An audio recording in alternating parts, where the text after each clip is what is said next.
Всем привет! Вы на канале Лейсан и главные новости туризма.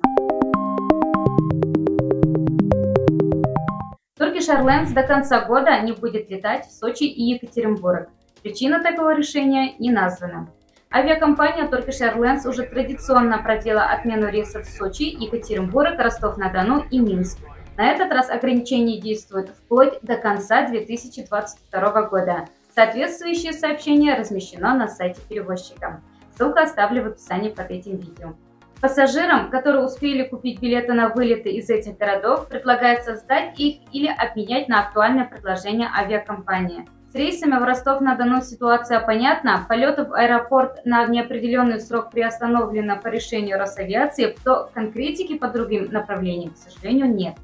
Впервые о планах прервать полетные программы в Сочи и Екатеринбург компания заявила еще весной, затем неоднократно их пролонгировала. Турция объявит детали альтернативы системе МИР.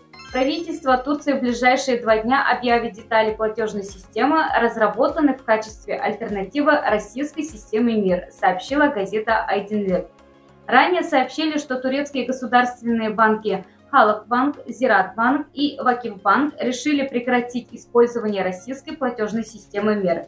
Сейчас туристы и торговцы в туристических регионах Турции испытывают трудности с платежами и призывают власти найти решение проблемы.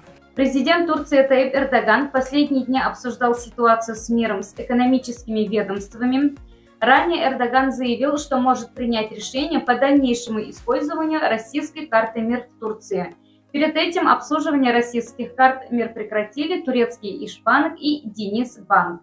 Прием и обслуживание карт платежной системы МИР в зарубежных банках, в частности в турецких, будет зависеть от позиции самих кредитных организаций, пояснили РИА Новости в пресс-службе платежной системы.